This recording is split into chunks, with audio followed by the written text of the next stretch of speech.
News 18 India.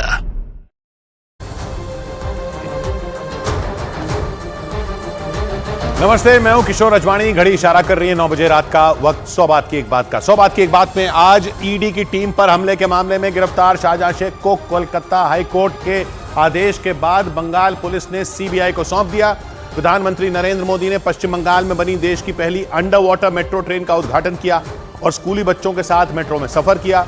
प्रधानमंत्री के खिलाफ विवादास्पद बयानों के मामले में चुनाव आयोग ने कांग्रेस नेता राहुल गांधी को एडवाइजरी जारी कर संभल कर बोलने की नसीहत दे दी।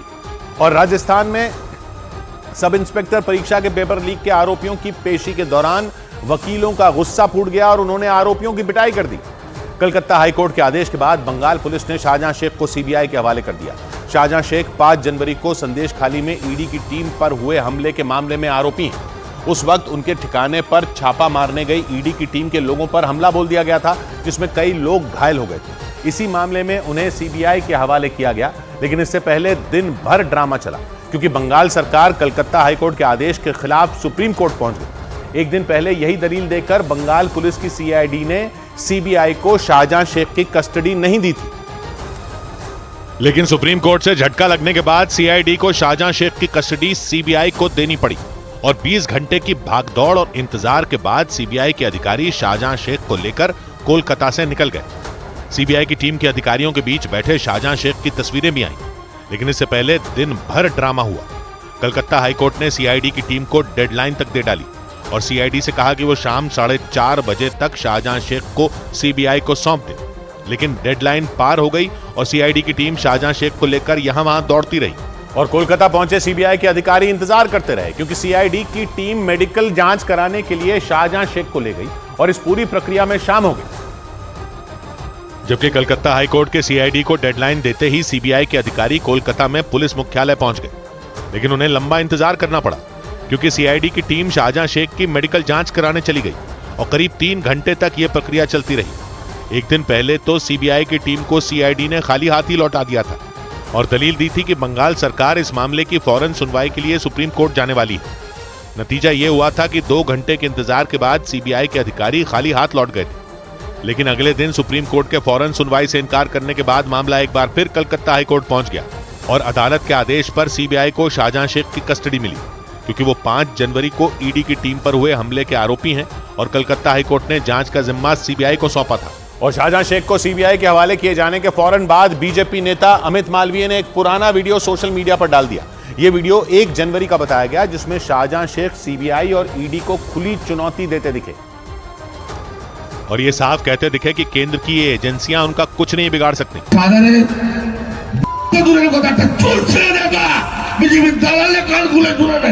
शाहजहां शेख का ये वीडियो 1 जनवरी का बताया गया, मतलब संदेश खाली में ईडी की टीम पर हुए हमले से ठीक 4 दिन पहले का। 5 जनवरी को संदेश खाली में ईडी की टीम उनके ठिकानों पर छापेमारी करने के लिए पहुंची थी जब ईडी के अधिकारियों पर हमला कर दिया गया था। बीजेपी का आरोप है कि शाहजहां शेख ने अपना दबदबा दिखाने के लिए ही ईडी के अधिकारियों पर हमला करवाया था। अपनी जनसभा में दिए भाषण में भी शाहजहां शेख ईडी और सीबीआई पर तीखे हमले करते रहे।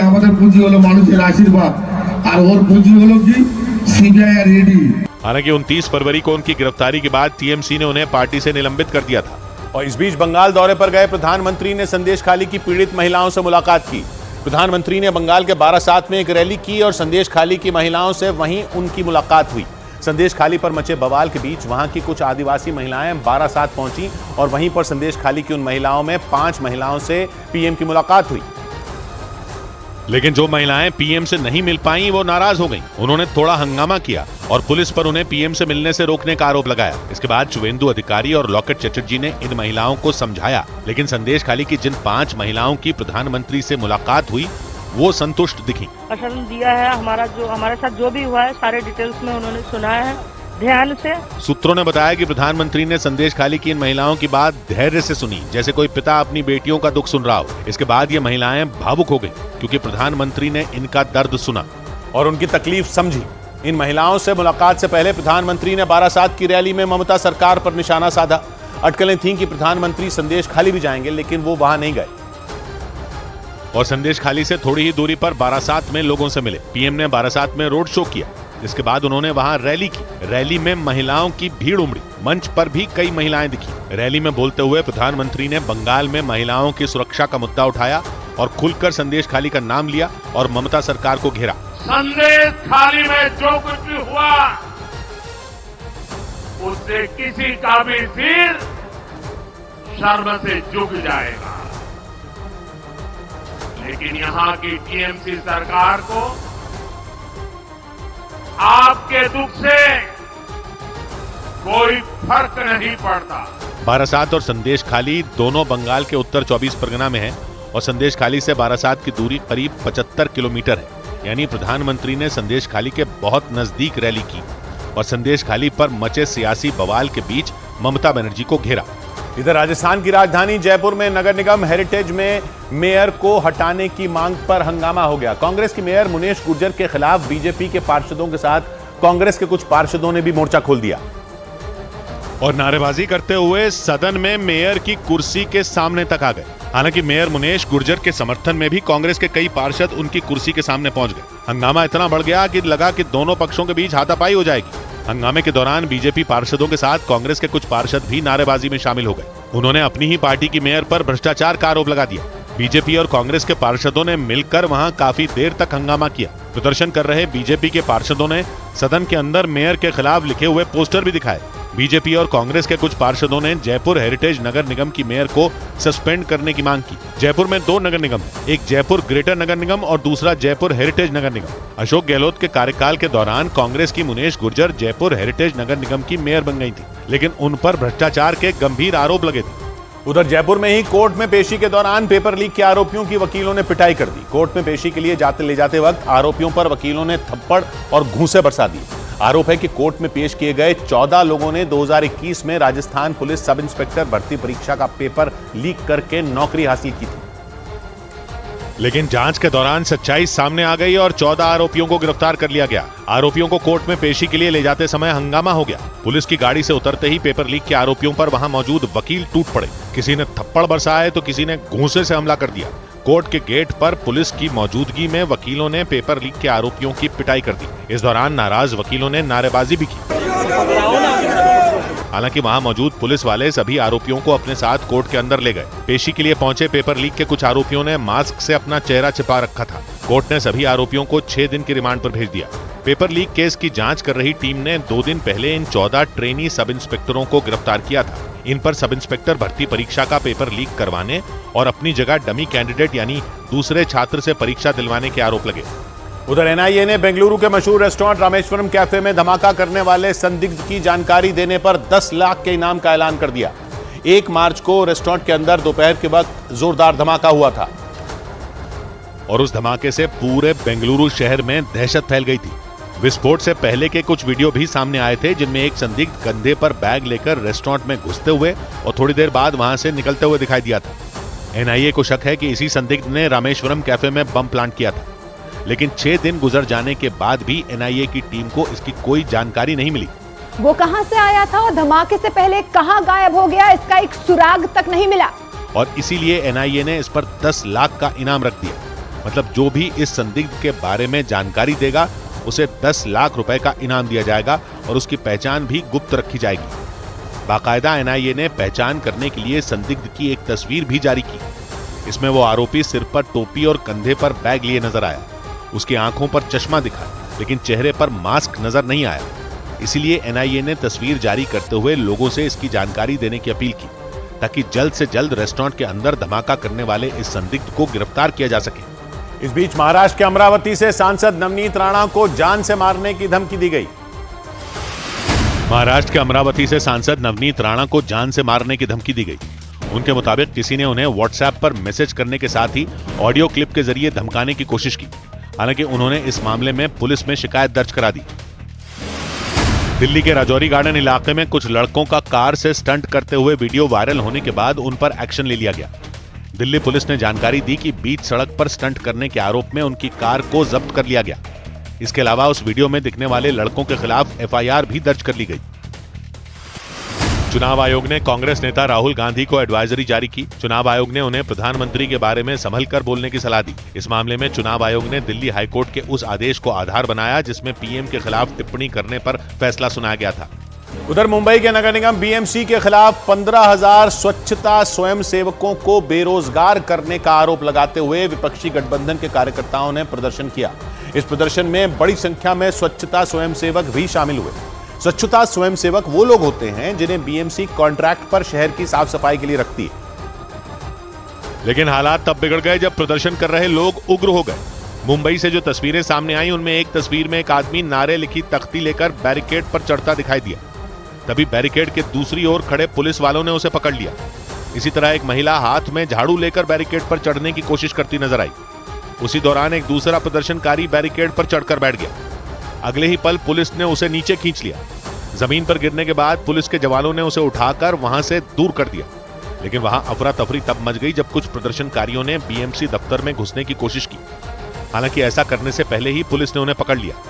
इससे पहले वहां बड़ी संख्या में विपक्षी गठबंधन के कार्यकर्ता स्वच्छता स्वयंसेवकों के साथ मिलकर सड़क पर प्रदर्शन करते दिखाई दिए। उनके हाथों में नारे लिखे पोस्टर, बैनर और काले झंडे भी नजर आए। आरोप है कि बीएमसी ने एक निजी कंपनी को फायदा पहुंचाने के लिए 15,000 स्वच्छता स्वयंसेवकों को बेरोजगार कर दिया। इसी वजह से विपक्षी गठबंधन ने बीएमसी के खिलाफ मोर्चा खोल दिया। इस बीच टिकट बंटवारे के बाद बंगाल के अलीपुरद्वार में बीजेपी नेताओं की बहस हो गई। लोकसभा चुनावों के लिए बीजेपी की पहली लिस्ट में अलीपुरद्वार से मनोज तिग्गा को टिकट दिया गया, जबकि 2019 में इस सीट से केंद्रीय मंत्री जॉन बारला जीते थे।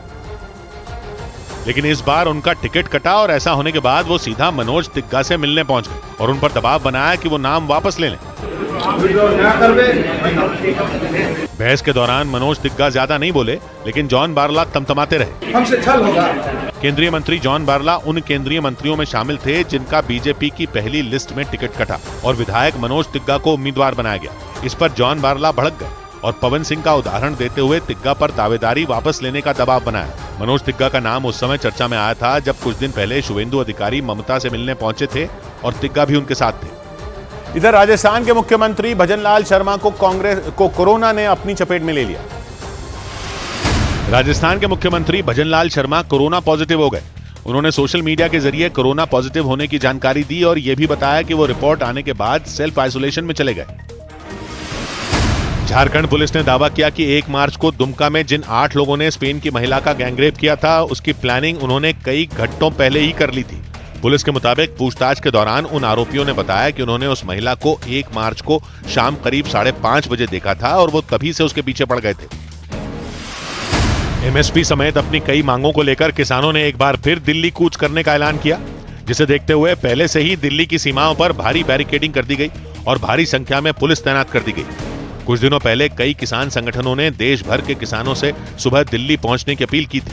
इसके साथ ही किसानों ने 10 मार्च को 4 घंटों के लिए देश में रेल रोकने का भी ऐलान किया है। उधर महाराष्ट्र के नासिक जिले के मालेगांव से एक ऐसा वीडियो सामने आया जिसे देखने के बाद लोगों ने दांतों तले उंगलियां दबा लीं, क्योंकि उस वीडियो में एक बच्चा कमरे में तेंदुए के घुसने के बाद बिना चिल्लाए और सूझबूझ दिखाते हुए वहां से निकला। उसकी समझदारी की वजह से एक बड़ी अनहोनी टल गई, क्योंकि अगर उस बच्चे ने जरा भी आवाज की होती तो वो तेंदुए का शिकार बन जाता। लेकिन उस बच्चे ने बहादुरी और सूझबूझ दिखाते हुए न सिर्फ अपनी जान बचाई, बल्कि उसने तेंदुए को कमरे में भी बंद कर दिया। बाद में इस घटना का वीडियो सोशल मीडिया पर वायरल हो गया। जो वीडियो सामने आया उसमें वो बच्चा कमरे के अंदर सोफे पर बैठकर मोबाइल फोन पर गेम खेलता दिखाई दिया। तभी अचानक वो तेंदुआ उस कमरे में घुसा। गनीमत ये रही कि उस तेंदुए ने बच्चे की तरफ नहीं देखा और वो आगे की ओर बढ़ गया। ठीक उसी समय मोबाइल पर गेम खेल रहा वो बच्चा बिना आवाज किए कमरे से बाहर निकला। उसने जाते जाते कमरे का दरवाजा भी बंद कर दिया। बच्चे की पहचान मोहित विजय के रूप में हुई और उसकी उम्र 12 साल बताई गई। बाद में वन विभाग की टीम ने कमरे में घुसे तेंदुए को बाहर निकाला, लेकिन बच्चे की हिम्मत और बहादुरी को देखकर लोग दंग रह गए। इस बीच प्रधानमंत्री के परिवार पर दिए गए लालू यादव के बयान का विरोध बढ़ गया। उत्तर प्रदेश में प्रधानमंत्री के संसदीय क्षेत्र वाराणसी में कई लोगों ने प्रधानमंत्री के समर्थन में पोस्टर भी लगा दिए। इसके अलावा बीजेपी ने भी सोशल मीडिया पर मोदी का परिवार वाला पोस्टर जारी किया, क्योंकि लालू यादव के हमले के जवाब में प्रधानमंत्री ने देश की जनता को अपना परिवार बताया था। और उनके इस बयान का असर भी दिखा, क्योंकि वाराणसी में कई लोगों ने अपने घर के बाहर प्रधानमंत्री के समर्थन में पोस्टर लगा दिए। इन पोस्टरों में हम हैं मोदी का परिवार लिखा गया। वाराणसी में इन लोगों ने अपने घर के बाहर ये पोस्टर लगाया और बाकी लोगों से अपील की कि वो भी अपने घर के बाहर ऐसे ही पोस्टर लगाएं। हर घर में ये साइन बोर्ड लग जाना चाहिए कि हाँ, हम सब हैं मोदी का परिवार। इस मुद्दे पर बीजेपी ने भी सोशल मीडिया पर एक पोस्टर शेयर किया। पोस्टर में मोदी का परिवार लिखा गया और अलग अलग तस्वीरों का इस्तेमाल किया गया। बीजेपी ने एक स्लाइड भी तैयार की। इसमें महिलाओं, गरीबों, किसानों और युवाओं को प्रधानमंत्री का परिवार बताया गया। पटना की जन विश्वास रैली में लालू प्रसाद यादव ने प्रधानमंत्री के परिवार की बात करते हुए उन पर हमला किया था। इसके जवाब में प्रधानमंत्री ने पूरे देश को अपना परिवार बता दिया था। आज पूरा देश एक सुर में कह रहा है, मैं हूं मोदी का परिवार। इससे पहले दिल्ली में मोदी का परिवार वाले पोस्टर लग गए थे और फिर वाराणसी में भी लोगों ने ऐसे ही पोस्टर लगाए। उधर अदन की खाड़ी में हूथी लड़ाकों के हमले का शिकार हुए एक जहाज पर भारतीय नौसेना ने रेस्क्यू ऑपरेशन चलाया। 2 दिन पहले हूथी लड़ाकों ने उस कमर्शियल जहाज पर ड्रोन से हमला किया था। हमले की वजह से जहाज पर आग लग गई थी और जहाज पर लदे एक कंटेनर से भयानक तरीके से धुआं निकलता हुआ दिखाई दिया था। हूथी लड़ाकों के हमले की वजह से जहाज में सवार 23 लोगों की जान आफत में फंस गई थी। लेकिन जैसे ही हमले की खबर समंदर में तैनात भारतीय नौसेना के जवानों को लगी, उन्होंने रेस्क्यू ऑपरेशन शुरू कर दिया। भारतीय नौसेना ने इस रेस्क्यू ऑपरेशन का एक वीडियो भी जारी किया। इसमें नौसेना के जवान पानी की बौछार करके उस कंटेनर में लगी आग को बुझाने की कोशिश करते दिखाई दिए। हूथी लड़ाकों का ड्रोन कंटेनर की दीवार को चीरते हुए अंदर घुस गया था और इससे उसके अंदर रखे सामान में आग लग गई थी। भारतीय नौसेना के मुताबिक जहाज पर पश्चिम अफ्रीकी देश लाइबेरिया का झंडा लगा हुआ था और यह जहाज दक्षिण पूर्व एशिया के देश सिंगापुर से अफ्रीकी देश जिबूती जा रहा था। लेकिन जैसे ये जहाज यमन के नजदीक अदन की खाड़ी में पहुंचा, हूथी लड़ाकों ने ड्रोन से हमला कर दिया। लेकिन भारतीय नौसेना ने जहाज पर सवार 23 कर्मचारियों को सुरक्षित बचा लिया। इनमें 13 भारतीय भी शामिल थे। इधर साइबर अटैक से फेसबुक और इंस्टाग्राम के मालिक मार्क जकरबर्ग को सैकड़ों करोड़ की चपत लग गई। सोशल मीडिया प्लेटफॉर्म फेसबुक और इंस्टाग्राम पर हुए साइबर अटैक से मार्क जकरबर्ग को बड़ा नुकसान होने का दावा किया गया। अनुमान जताया गया कि इस अटैक से फेसबुक और इंस्टाग्राम के मालिक मार्क जकरबर्ग को करीब $300 करोड़ यानी भारतीय रुपयों में करीब 25,000 करोड़ रुपए का नुकसान हो गया। रूस में जंग की आग में झुलसे 7 भारतीयों ने एक वीडियो शेयर कर दावा किया कि उन्हें जबरन जंग लड़ने के लिए भेजा गया था। उन्होंने आरोप लगाया कि रूस में मिले एक आदमी ने उनसे सेना के लिए खाना बनाने, ड्राइविंग करने और सैनिकों की मदद करने का एक कॉन्ट्रैक्ट साइन करा लिया था। रूस की अंतरिक्ष एजेंसी ने दावा किया कि रूस 2035 तक चंद्रमा पर परमाणु ऊर्जा प्लांट स्थापित कर देगा। इतना ही नहीं, एजेंसी के मुताबिक रूस के इस मिशन में चीन की अंतरिक्ष एजेंसी भी मदद करेगी। उधर प्रधानमंत्री नरेंद्र मोदी ने कोलकाता में देश की पहली अंडर वाटर मेट्रो का उद्घाटन किया। ये मेट्रो हुगली नदी में बनी सुरंग से होकर गुजरेगी। इसके जरिए नदी के दोनों सिरों पर बसे 2 बड़े शहरों हावड़ा और कोलकाता को जोड़ा गया। 1984 में देश की पहली मेट्रो कोलकाता में ही दौड़ी थी और ठीक 40 साल बाद एक बार फिर इसी शहर से देश की पहली अंडर वाटर मेट्रो चली। खुद प्रधानमंत्री मोदी ने कोलकाता में इस अंडर वाटर मेट्रो को हरी झंडी दिखाकर इसका उद्घाटन किया।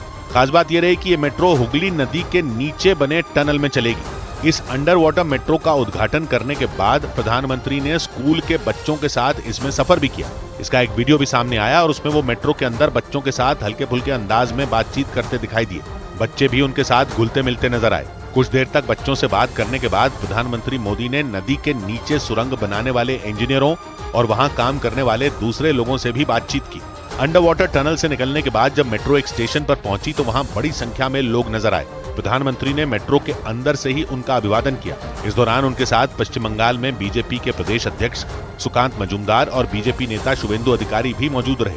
और मेट्रो में सफर करते हुए जब प्रधानमंत्री मोदी कोलकाता के एस्प्लेनेड मेट्रो स्टेशन पहुंचे तो बड़ी तादाद में मौजूद लोगों ने उनका जोरदार स्वागत किया। इस दौरान उनके समर्थकों ने वहां मोदी मोदी के नारे भी लगाए और प्रधानमंत्री की एक झलक पाने के लिए वहां लोगों का हुजूम दिखाई दिया। भीड़ की वजह से वहां पैर रखने तक की जगह नहीं दिखाई दी। पूरा मेट्रो स्टेशन लोगों से खचाखच भरा नजर आया। ये तब हुआ जब प्रधानमंत्री मोदी अंडर वाटर मेट्रो में सफर करते हुए कोलकाता के एस्प्लेनेड मेट्रो स्टेशन पहुंचे। लेकिन उनके वहां पहुंचने से पहले ही उन्हें देखने के लिए लोगों का सैलाब उमड़ पड़ा। वहां से जो तस्वीरें सामने आई उनमें एक तस्वीर में मेट्रो स्टेशन पर हर तरफ लोगों की भीड़ दिखाई दी। तभी प्रधानमंत्री मोदी वहां पहुंच गए। इसके बाद लोगों ने मोदी मोदी और जय श्री राम के नारे लगाकर उनका जोरदार स्वागत किया।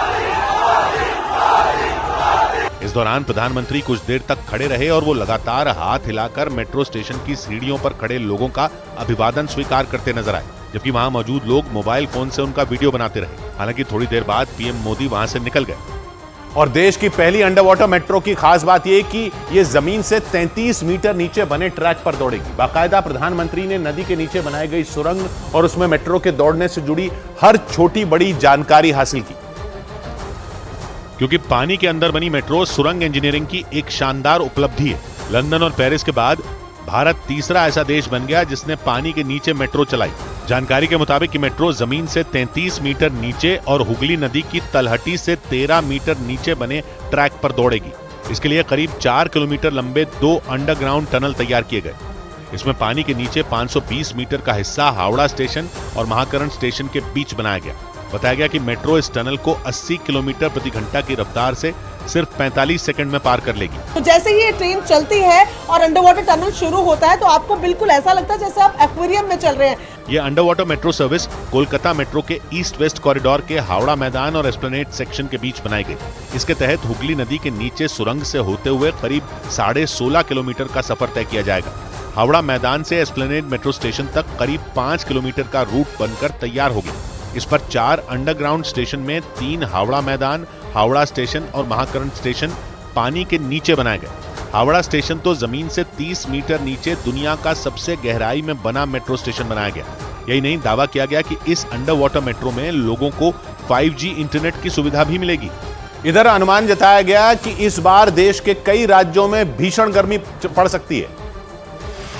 विश्व मौसम विज्ञान संगठन ने दावा किया कि इस साल उत्तर प्रदेश, बिहार और झारखंड में कम बारिश होगी। इसके साथ ही अप्रैल से जून तक भयानक गर्मी पड़ सकती है। माना जा रहा है कि ये एल निन्यो के कमजोर पड़ने की वजह से होगा। एल निन्यो मौसम में होने वाला ऐसा बदलाव है जिसकी वजह से अमेरिका और अफ्रीका में तेज बारिश होती है, तो वहीं भारत समेत एशिया के कई हिस्से भीषण गर्मी से झुलस जाते हैं। केरल के तिरुवनंतपुरम में पहली बार AI टीचर का ट्रायल किया गया। इसे तैयार करने वाली कंपनी ने दावा किया कि आरिस नाम का ये रोबोट कई भाषाएं और कई सब्जेक्ट पढ़ाने में सफल होगा। ये चैट GPT के जरिए छात्रों के मुश्किल से मुश्किल सवालों का जवाब भी आसानी से दे सकेगा।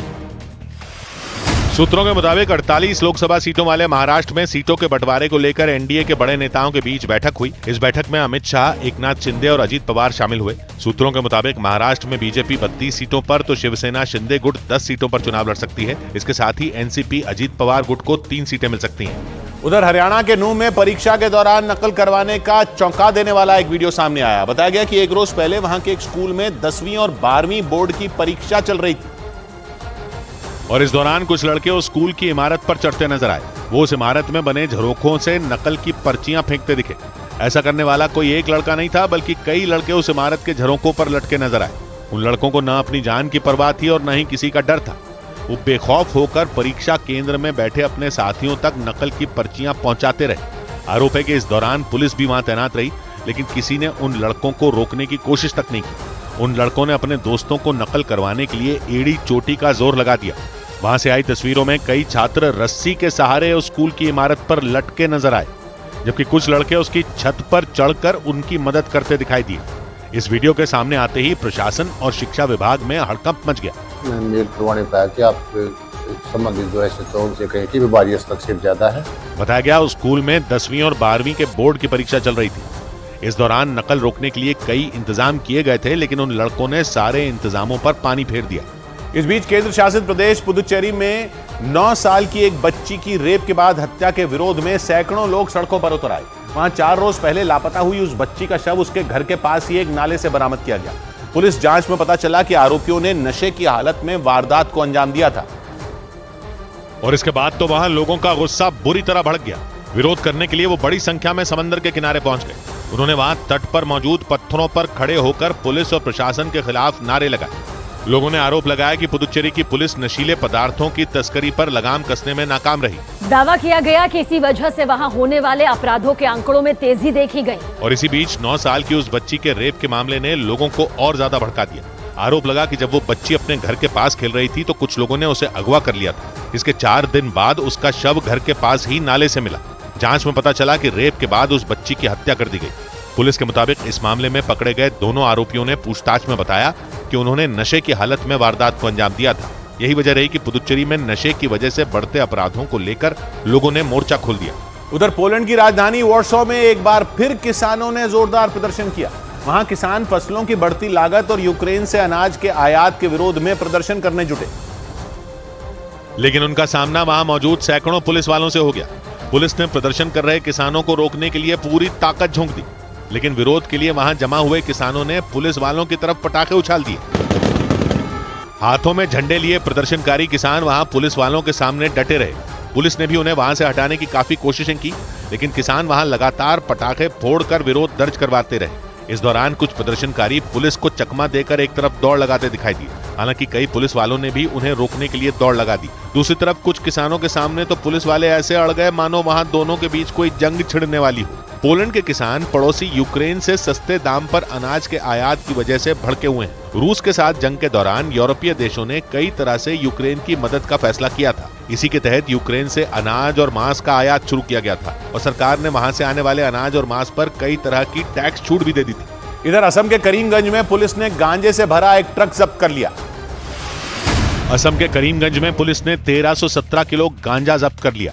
पुलिस के मुताबिक एक ट्रक में मौजूद गांजे के पैकेटों को छिपाने के लिए तस्करों ने उनके ऊपर कूड़े का ढेर लाद दिया था।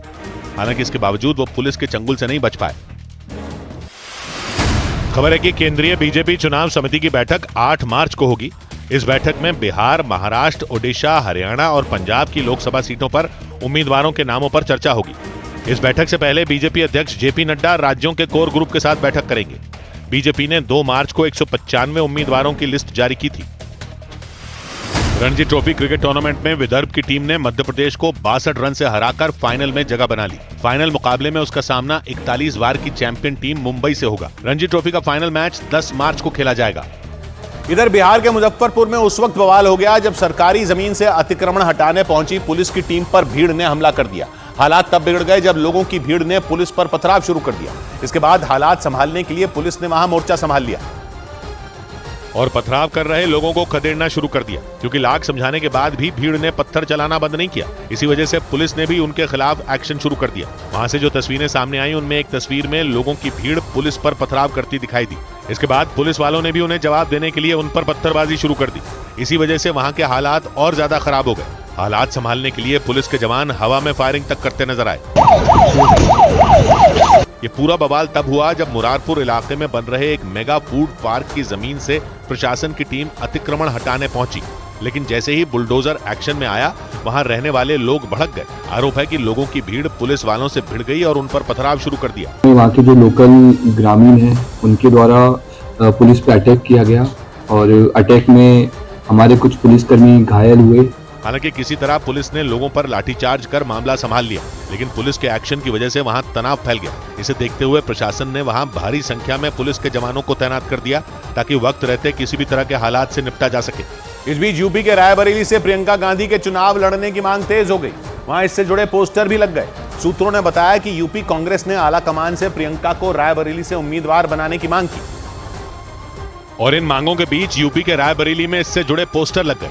इन पोस्टरों के जरिए आला कमान से मांग की गई कि वो प्रियंका गांधी को रायबरेली से टिकट दें। पोस्टर में लिखा गया कि रायबरेली पुकारती प्रियंका गांधी जी आइए। सूत्रों ने बताया कि यूपी कांग्रेस ने भी आला कमान से यही मांग की और उम्मीद जताई कि चुनाव समिति की बैठक में इस पर मोहर लग जाएगी। रायबरेली की यही पुकार प्रियंका गांधी अब की बार। सोनिया गांधी के राजस्थान से राज्यसभा जाने के बाद यूपी के रायबरेली की सीट खाली हो गई और अटकलें लगी कि प्रियंका गांधी को वहां से टिकट मिलेगा। 2019 के चुनाव में यूपी की 80 सीटों में रायबरेली इकलौती सीट थी जहां कांग्रेस को जीत मिली थी। इस सीट पर सोनिया गांधी लगातार 5वीं बार चुनाव जीती थी। पिछले हफ्ते आई बीजेपी के 195 उम्मीदवारों की पहली लिस्ट में रायबरेली के उम्मीदवार का नाम नहीं था। उधर पंजाब विधानसभा में कांग्रेस नेता अमरिंदर सिंह राजा को न बोलने देने पर हंगामा हो गया। नारेबाजी और बहस के बीच मार्शल ने अमरिंदर सिंह को सदन से बाहर कर दिया। इसके बाद कांग्रेस बुरी तरह भड़क गई। पंजाब विधानसभा में बीते 3 दिनों में कांग्रेस और आम आदमी पार्टी के नेताओं के बीच कई बार तीखी बहस हुई, लेकिन बजट सत्र के चौथे दिन मामला और ज्यादा बढ़ गया। कांग्रेस के प्रदेश अध्यक्ष अमरिंदर सिंह राजा ने आरोप लगाया कि विधानसभा में उन्हें बोलने से रोका गया। सदन में जब वो आम आदमी पार्टी की कमियां गिना रहे थे तो उनका माइक तक बंद कर दिया गया। जब उनको लगा कि आंकड़े हमारे खिलाफ हैं तो कह दिया कि कम बंद, माइक बंद, कैमरा बंद। अमरिंदर सिंह ने आरोप लगाया कि स्पीकर के इशारे पर विधानसभा में मौजूद मार्शल ने उनके साथ बदसलूकी की और सदन से बाहर कर दिया। इसके बाद बाहर आकर कांग्रेस के प्रदेश अध्यक्ष ने मीडिया के सामने सफाई दी। मैंने किसी को गाली नहीं निकाली, मैंने किसी को तू नहीं कहा, मैंने किसी को ये नहीं कहा। कांग्रेस ने आरोप लगाया कि जानबूझकर उनके प्रदेश अध्यक्ष को सदन में सिर्फ 2.5 मिनट ही बोलने का मौका दिया गया।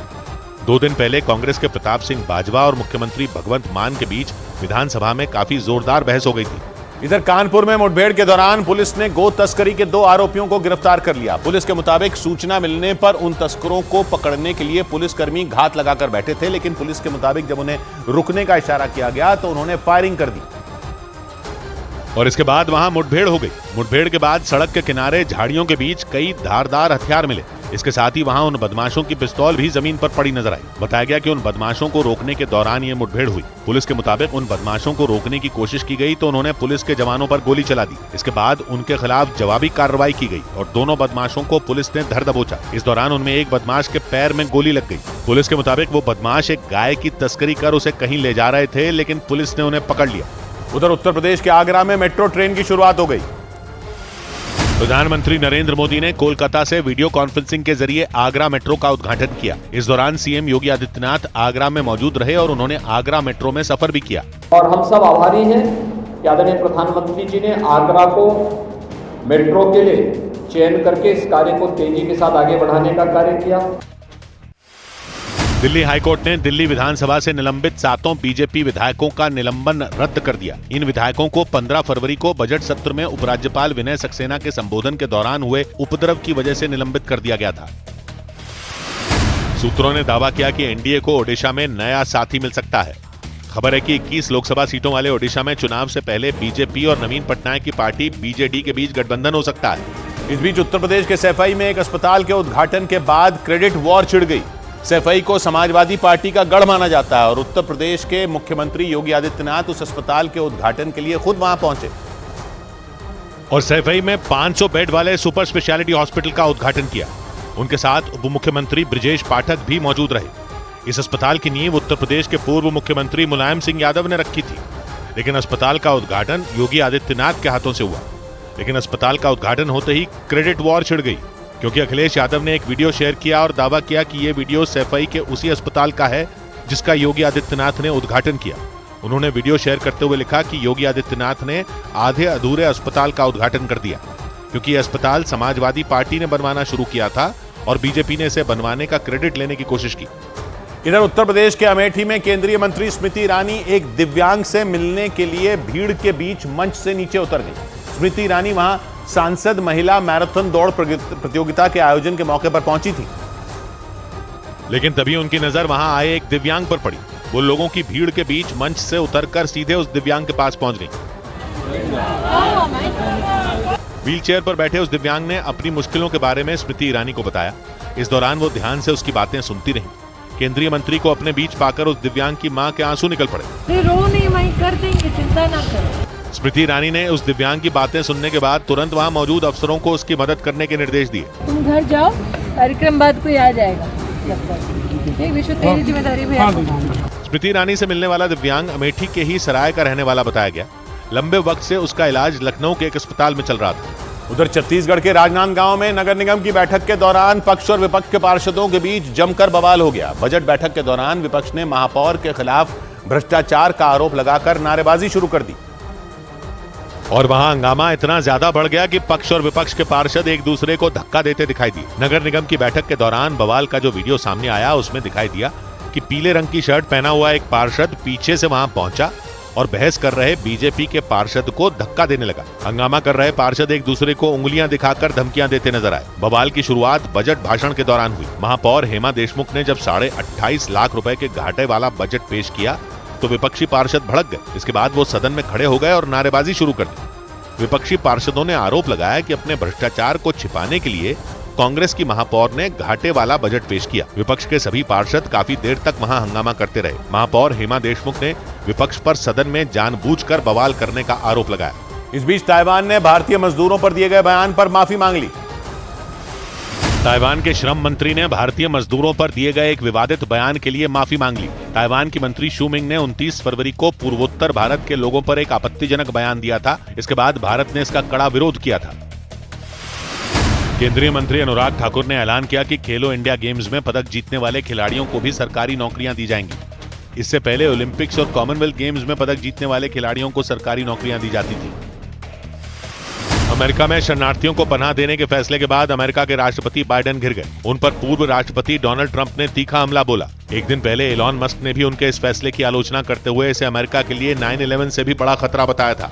इधर उत्तर प्रदेश के मेरठ में एक शादी समारोह के दौरान बीच सड़क पर ऐसा संग्राम हुआ कि पूरे इलाके में अफरा तफरी मच गई। वहां बारात ले जाने के दौरान डांस करने की बात पर विवाद शुरू हुआ और बाराती 2 गुटों में बंट गए और इसके बाद तो सड़क पर ही झड़प हो गई और दोनों गुटों के लड़के एक दूसरे को दौड़ा दौड़ा कर मारते नजर आए। किसी ने बेल्ट उतारी तो किसी ने सड़क से पत्थर उठा लिया। ऐसा लगा कि उन लड़कों के सिर पर खून सवार हो गया, क्योंकि वहां कुछ लड़के डंडे लेकर पहुंच गए और दूसरे गुट के लड़कों की जान लेने पर आमादा दिखे। इस दौरान उन्होंने सड़क को जंग का मैदान बना दिया। वहां डंडे बरसाने और चीखने चिल्लाने की आवाज सुनाई दी। इस बीच वहां से गुजर रहे कई लोग मारपीट देखकर घबरा गए।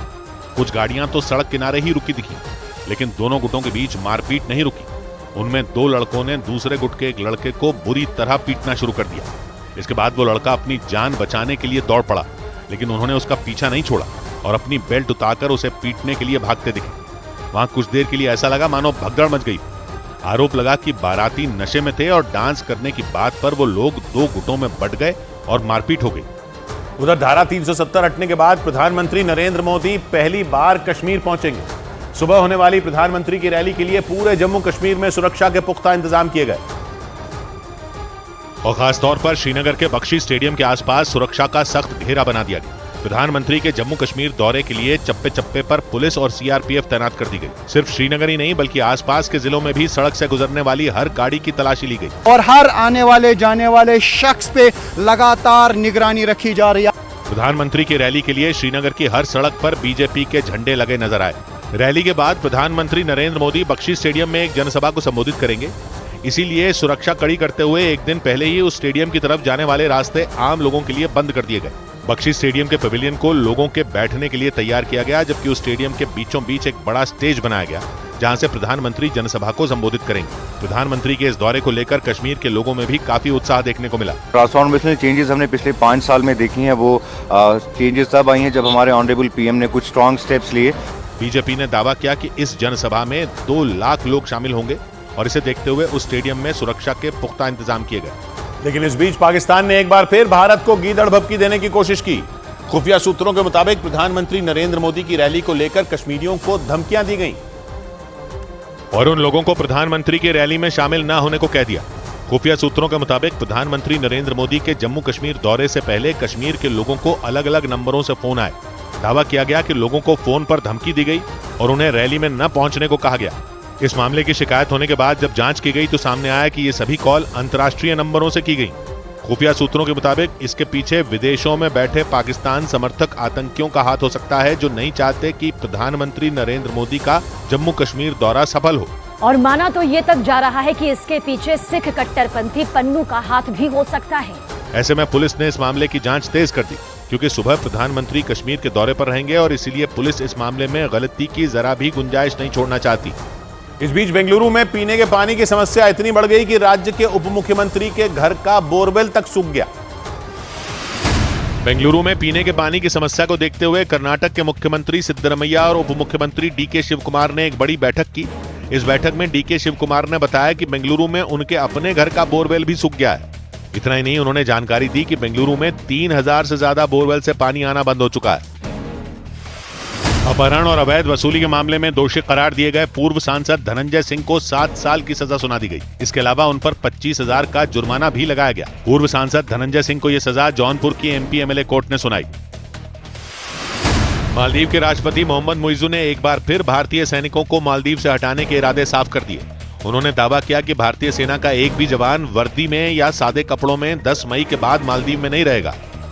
इधर गोवा में भारतीय नौसेना के एयरक्राफ्ट कैरियर आईएनएस विक्रांत और आईएनएस विक्रमादित्य ने एक साथ ताकत दिखाई। इस बार नेवल कमांडर्स कॉन्फ्रेंस का आयोजन आईएनएस विक्रमादित्य पर ही किया गया।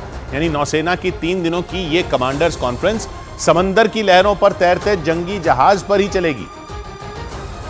और ऐसा पहली बार हुआ जब 2 ताकतवर एयरक्राफ्ट कैरियर आईएनएस विक्रांत और आईएनएस विक्रमादित्य को एक साथ नेवल कमांडर्स कॉन्फ्रेंस में शामिल किया गया। इस दौरान दोनों एयरक्राफ्ट कैरियरों पर भारतीय वायुसेना के हेलीकॉप्टरों ने लैंडिंग और टेक ऑफ किया। जंगी जहाज से वायुसेना के खतरनाक लड़ाकू विमानों ने भी गरजते हुए उड़ान भरी।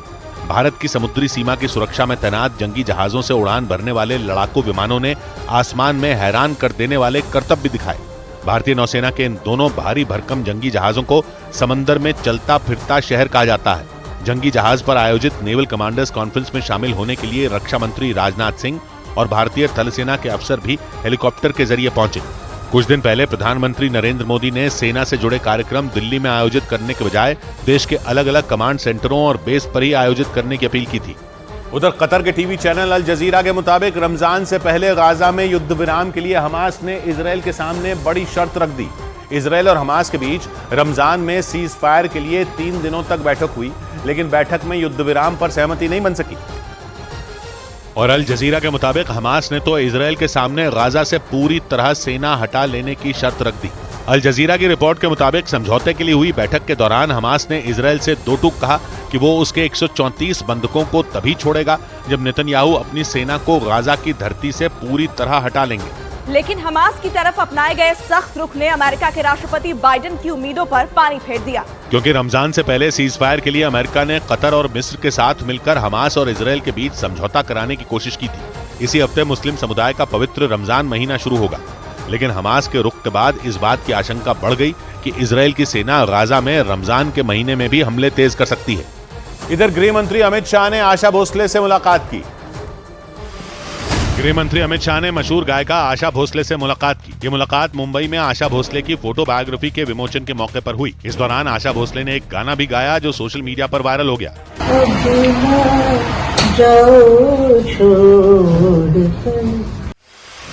मद्रास हाईकोर्ट ने डीएमके नेता और तमिलनाडु सरकार में मंत्री उदयनिधि स्टालिन के सनातन धर्म पर दिए विवादास्पद बयान पर नाराजगी जताई। इससे पहले इस मामले में सुप्रीम कोर्ट ने उदयनिधि स्टालिन के बयान पर आपत्ति जताई थी। कुछ दिन पहले सनातन धर्म पर दिए उनके विवादास्पद बयान पर देश भर में हंगामा मच गया था। दिल्ली में बिजली बिल का KYC अपडेट करने के नाम पर धोखाधड़ी करने के आरोपी को गिरफ्तार करने का दावा किया गया। दिल्ली पुलिस ने उस आरोपी को कर्नाटक से पकड़ा। आरोप है कि उसने लेट चार्ज के नाम पर एक महिला से 75,000 रुपए की धोखाधड़ी की। उधर पंजाब के लुधियाना में घर में घुसकर एक दंपति के साथ जमकर मारपीट की गई। मारपीट करने का आरोप पड़ोस में रहने वाले एक परिवार पर लगा। बताया गया कि कुछ रोज पहले उस दंपति ने उनके घर के साथ लगने वाले 2 फ्लैट पर अवैध तरीके से कब्जा करने की शिकायत की थी और आरोप है कि उसी वजह से पड़ोस में रहने वाले एक परिवार ने घर में घुसकर उनसे मारपीट की। इसका एक वीडियो भी सामने आया और उसमें मकान के बाहर एक महिला और एक आदमी डंडे से उनकी पिटाई करते दिखाई दिए। जिनके साथ मारपीट की गई उनका नाम महेंद्र सिंह बताया गया। वीडियो में एक आदमी उन पर ताबड़तोड़ डंडे बरसाता नजर आया। मारपीट की वजह से वो जमीन पर गिर गए, लेकिन इसके बाद भी वो आदमी उन्हें पीटता रहा। यही नहीं, उस आदमी के साथ आई महिला उनकी पत्नी के साथ मारपीट करती रही। वो महिला उन पर थप्पड़ चलाती नजर आई, जबकि वो आदमी जमीन पर गिरे महेंद्र पर दनादन डंडे चलाता रहा। इस दौरान वो जोर जोर से चिल्लाते रहे, लेकिन उस आदमी ने उन्हें पीटना बंद नहीं किया। यही नहीं, उस आदमी ने उनकी पत्नी की भी डंडे से पिटाई की। उसके पीटने के बाद वहां खड़ी महिला तो जैसे उन पर टूट पड़ी। वो बाल पकड़कर उन्हें मारती नजर आई। तभी हंगामा सुनकर वहां एक और आदमी पहुंचा और उसने उन दोनों को रोकने की कोशिश की, लेकिन इसके बाद भी वो नहीं माने और उनसे मारपीट करते रहे। आरोप है कि उन लोगों ने उनके घर के बाहर लगे CCTV कैमरे भी तोड़ दिए। इस बीच अमेरिका में होने वाले राष्ट्रपति चुनाव की तस्वीर साफ हो गई। ये तय दिखने लगा कि अमेरिका के राष्ट्रपति चुनाव में एक बार फिर बाइडेन का मुकाबला ट्रंप से होगा। ट्रंप की उम्मीदवारी के रास्ते में निकी हेली को आखिरी रुकावट माना जा रहा था, लेकिन उन्होंने अपना नाम इस रेस से खींच लिया, जिसके बाद रिपब्लिकन पार्टी से डोनाल्ड ट्रंप की उम्मीदवारी का रास्ता पूरी तरह साफ हो गया। निकी हेली के इस रेस से निकलने से पहले ट्रंप को एक और कामयाबी मिली। अमेरिका के नॉर्थ कैरोलिना में 16 राज्यों के आंतरिक चुनावों के नतीजों का ऐलान हुआ। रिपब्लिकन पार्टी के इन आंतरिक चुनावों में ट्रंप बाकी सभी उम्मीदवारों पर भारी पड़े। इसके बाद उनके समर्थकों ने जश्न मनाना शुरू कर दिया। यानी ये लगभग तय हो गया कि मौजूदा राष्ट्रपति बाइडेन का मुकाबला 2020 की तरह डोनाल्ड ट्रंप से होगा। 2020 में रिपब्लिकन पार्टी के उम्मीदवार डोनाल्ड ट्रंप को राष्ट्रपति चुनाव में हार का सामना करना पड़ा था, लेकिन इस बार ट्रंप भरोसा जता रहे हैं कि वो बाजी पलट देंगे। वो खराब आर्थिक नीतियों और विदेश नीति के मुद्दे पर बाइडेन को घेरने में लगे हैं। इधर दिल्ली के करीब हरियाणा के गुरुग्राम में एक चाय की दुकान में सिर्फ 9 रुपए के लिए ऐसी मारपीट हुई कि उसके बारे में जिसने भी सुना वो हैरान रह गया। बताया गया कि उस दुकानदार ने जब कुछ लोगों से चाय के पूरे पैसे मांगे तो वो भड़क गए और उन्होंने उसकी दुकान में तोड़फोड़ कर दी। उन लोगों ने पहले उस दुकान के काउंटर को लात मारी और फिर वहां रखे स्टूल और कुर्सियां फेंकना शुरू कर दिया। उन लोगों ने एक एक कर वहां रखी सारी कुर्सियां उस दुकानदार के ऊपर फेंक दी। इसके बाद वो लोग वहां से जाते नजर आए, लेकिन तभी उनमें दो वापस आए और उन्होंने उस दुकान के बाहर रखा डस्टबिन भी उस दुकानदार के ऊपर फेंक दिया। इस दौरान सफेद टी शर्ट पहने एक लड़का उस दुकानदार की जान लेने पर उतारू हो गया। इसके बाद एक दूसरा लड़का वहां आया और उसे साथ ले गया, लेकिन इतना मारने के बाद भी उसका मन नहीं भरा और उसने दोबारा उस पर हमला कर दिया। इसके बाद उसने उस दुकान के काउंटर पर चढ़कर उसे मारना शुरू किया और जब वो भी वहां से चला गया तो एक और लड़के ने भी एक बड़ी सी टेबल उस पर फेंक दी। बताया गया कि ये सारा हंगामा सिर्फ इसलिए शुरू हुआ क्योंकि उस दुकानदार ने उन लोगों को 12 रुपए की जगह 15 रुपए वाली चाय दे दी। उधर मध्य प्रदेश के खरगोन में पेंट बनाने वाली एक फैक्ट्री में लगी आग के जांच के आदेश दे दिए गए। एक रोज पहले उस फैक्ट्री में लगी आग की वजह से 3 लोग घायल हो गए, क्योंकि उस फैक्ट्री में इतनी भयंकर आग लगी कि आसपास के कई इलाके दहल गए। वहां से आई तस्वीरों में आग का बवंडर उठता नजर आया और उससे निकले काले धुएं ने तो लोगों के होश ही उड़ा दिए। आग का काला धुआं कई फीट तक आसमान में उठता दिखाई दिया। थोड़ी ही देर में आग ने इतना विकराल रूप ले लिया कि उसे देखने के लिए सड़क पर चल रही कई गाड़ियां तक रुक गईं। करीब 1 घंटे तक आग ने ऐसा कोहराम मचाया कि लोगों की सांसें थम गईं। बताया गया कि दमकल की 10 से ज्यादा गाड़ियों ने उस आग पर काबू पाया। इसके बाद पुलिस समेत कई विभागों के अधिकारी वहां पहुंच गए और आग लगने की वजह की जांच में जुट गए। इस हादसे में 3 लोगों के घायल होने की भी खबर सामने आई। इसके बाद खरगोन के जिला अधिकारी ने इस मामले की जांच के आदेश दे दिए। इस बीच पंजाब के फिरोजपुर में दिन दहाड़े बीच सड़क पर एक कार सवार लड़के पर हमले के बाद पूरे इलाके में दहशत फैल गई। बताया गया कि आरोपियों ने हमले के बाद घायल लड़के का मोबाइल फोन और पैसे भी लूट लिए। हालांकि उस लड़के पर यह हमला किसी दुश्मनी की वजह से हुआ या फिर सिर्फ लूट के लिए, इसकी जानकारी नहीं मिल पाई। लेकिन इस घटना का जो वीडियो सामने आया उसमें साफ दिखा कि किस तरह से वहां बीच सड़क पर उस लड़के की कार रोककर हमला बोला गया। वीडियो में पहले सड़क पर आकर एक कार रुकती हुई दिखी। उस कार से 2 महिलाएं उतरी और एक और चली गई। तभी वहां उस कार के ठीक बगल में एक दूसरी कार आई, जिसके सामने अचानक एक आदमी आ गया। ऐसा होते ही वो कार वहीं रुक गई।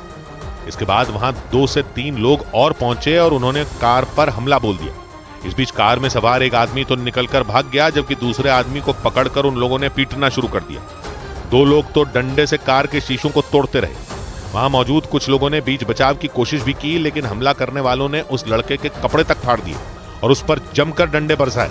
हालांकि वहां भीड़ जुटने के बाद वो हमलावर वहां से चले गए।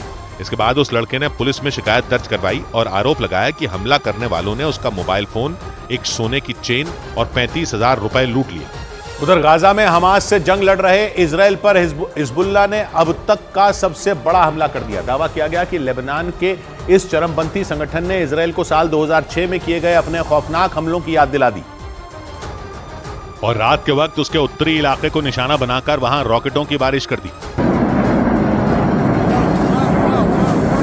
तस्वीरों में दिखा कि अंधेरे को चीरते हुए हिजबुल्लाह के वो रॉकेट एक एक कर टारगेट की ओर बढ़े। 2-4 नहीं बल्कि आसमान में दर्जनों रॉकेटों का जाल नजर आया। एक साथ इतने रॉकेटों को देखकर लगा कि वो जहां भी गिरेंगे वहां जिंदगी का नाम और निशान मिटा देंगे।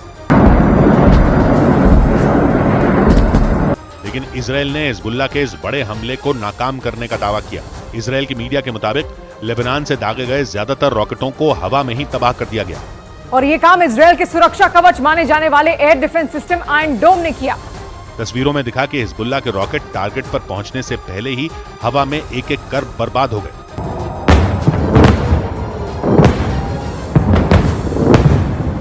रॉकेटों के फटने से आसमान में ऐसे धमाके हुए जैसे दिवाली के पटाखे फूट रहे हों। यह हमला लेबनान के दक्षिणी बॉर्डर से लगने वाली इजराइल की उत्तरी सीमा पर मौजूद हुला घाटी में किया गया और दावा किया गया हमास के समर्थन के नाम पर हिजबुल्लाह के लड़ाके इस इलाके को कई बार दहला चुके हैं। लेकिन इजराइल के मीडिया के मुताबिक उनके नए हमले में किसी को कोई नुकसान नहीं पहुंचा। लेकिन इस हमले के बाद हुला घाटी और उसके आसपास के इलाकों में दहशत फैल गई। इजराइल के मीडिया ने हिजबुल्लाह के इस हमले को साल 2006 में किए गए उसके हमलों से भी बड़ा बताया। दावा किया गया कि इजराइल पर एक ही झटके में 30 से ज्यादा रॉकेट दाग दिए गए। लेबनान का चरमपंथी संगठन हिजबुल्लाह इजराइल का पुराना दुश्मन है। उसके लड़ाकों ने जुलाई 2006 में इजराइल के 2 सैनिकों को अगवा कर लिया था। इसके बाद इजराइल और लेबनान के बीच 34 दिनों तक जंग चली थी। उस जंग के दौरान लेबनान में करीब 1100 लोगों की मौत हुई थी और 160 से ज्यादा इजरायली मारे गए थे। लेकिन इसी बीच हिजबुल्लाह ने एक बार फिर ऐसा हमला कर दिया कि इजराइल के लोगों को साल 2006 की भयंकर जंग याद आ गई। इधर सूत्रों ने दावा किया कि बिहार में महागठबंधन में सीटों के बंटवारे पर पेच फंस गया। खबर है कि 40 लोकसभा सीटों वाले बिहार में महागठबंधन में सीट शेयरिंग का मुद्दा उलझ गया। लालू प्रसाद यादव की पार्टी आरजेडी ने 26 से 28 सीटों की मांग कर दी। इसके साथ ही कांग्रेस ने भी 15 सीटों की डिमांड की। महागठबंधन में आरजेडी, कांग्रेस और लिफ्ट की पार्टियां शामिल हैं। खबर है कि लोकसभा चुनाव के लिए कांग्रेस ने अपना घोषणा पत्र तैयार कर लिया। सूत्रों के मुताबिक इस घोषणा पत्र में रोजगार और महंगाई पर फोकस किया जाएगा। इसके साथ ही कांग्रेस ने केंद्र सरकार में खाली पड़े 30 लाख सरकारी पदों को भरने का भी वादा किया। कर्नाटक के मंड्या में बीजेपी के कार्यकर्ता को पाकिस्तान के समर्थन में नारे लगाने के मामले में गिरफ्तार कर लिया गया। पुलिस के मुताबिक उस पर 2022 में एक चुनावी रैली के दौरान पाकिस्तान के समर्थन में नारे लगाने का आरोप लगा था। उधर तुर्की में तूफान के साथ आई भारी बारिश ने लोगों का जीना मुश्किल कर दिया। वहां बारिश के पहले इतनी तूफानी हवाएं चली कि लोगों के घरों की छत तक उड़ गई। उस तूफान के सामने जो भी आया वो उसे अपने साथ उड़ा ले गया। वहां से आई तस्वीरों में लोगों का सामान हवा में उड़ता दिखाई दिया।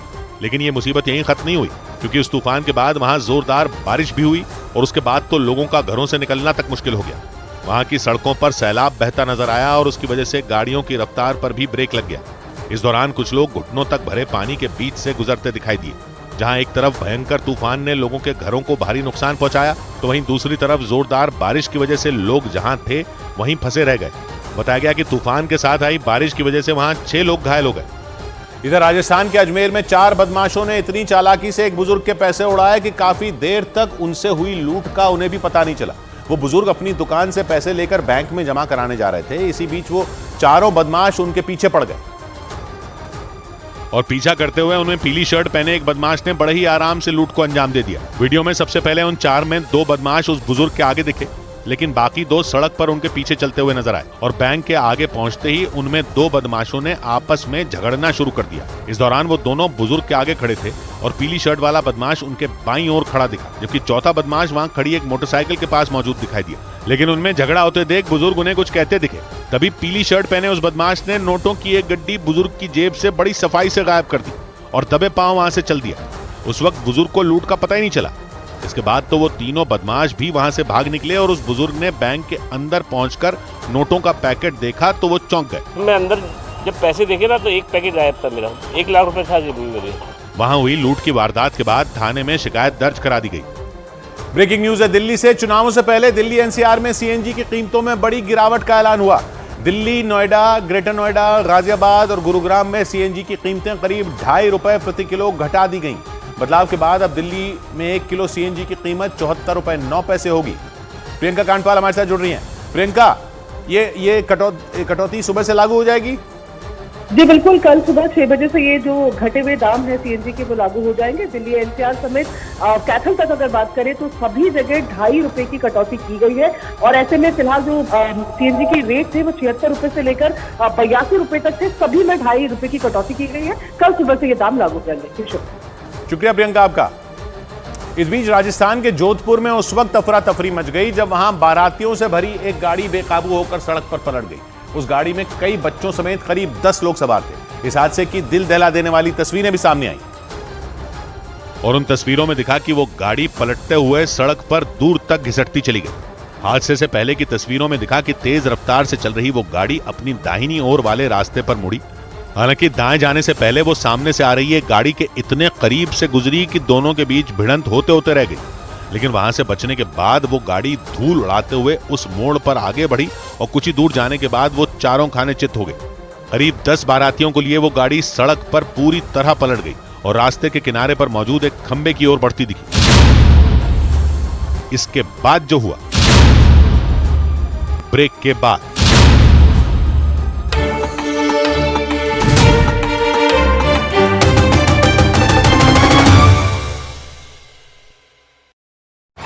कलकत्ता हाईकोर्ट के आदेश के बाद बंगाल पुलिस ने शाहजहां शेख को सीबीआई के हवाले कर दिया।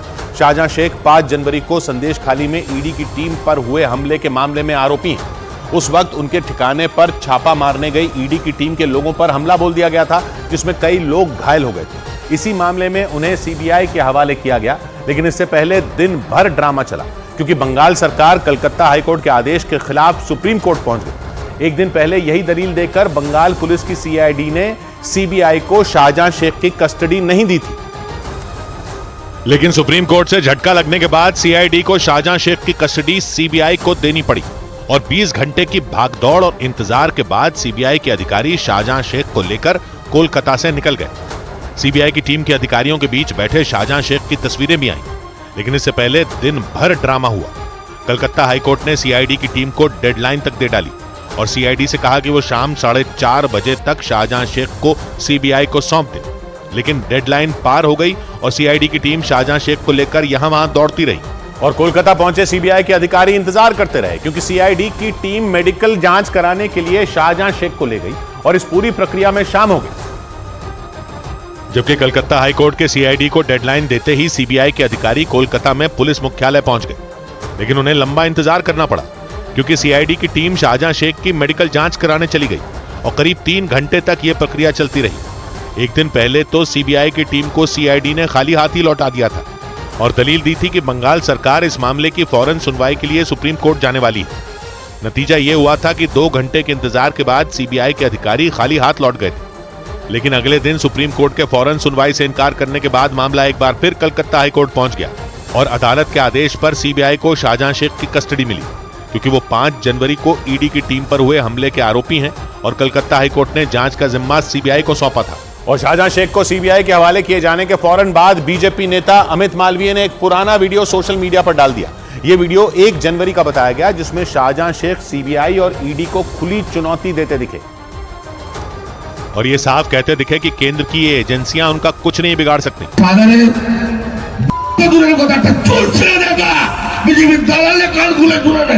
शाहजहां शेख का ये वीडियो 1 जनवरी का बताया गया, मतलब संदेश खाली में ईडी की टीम पर हुए हमले से ठीक 4 दिन पहले का। 5 जनवरी को संदेश खाली में ईडी की टीम उनके ठिकानों पर छापेमारी करने के लिए पहुंची थी, जब ईडी के अधिकारियों पर हमला कर दिया गया था। बीजेपी का आरोप है कि शाहजहां शेख ने अपना दबदबा दिखाने के लिए ही ईडी के अधिकारियों पर हमला करवाया था। अपनी जनसभा में दिए भाषण में भी शाहजहां शेख ईडी और सीबीआई पर तीखे हमले करते रहे।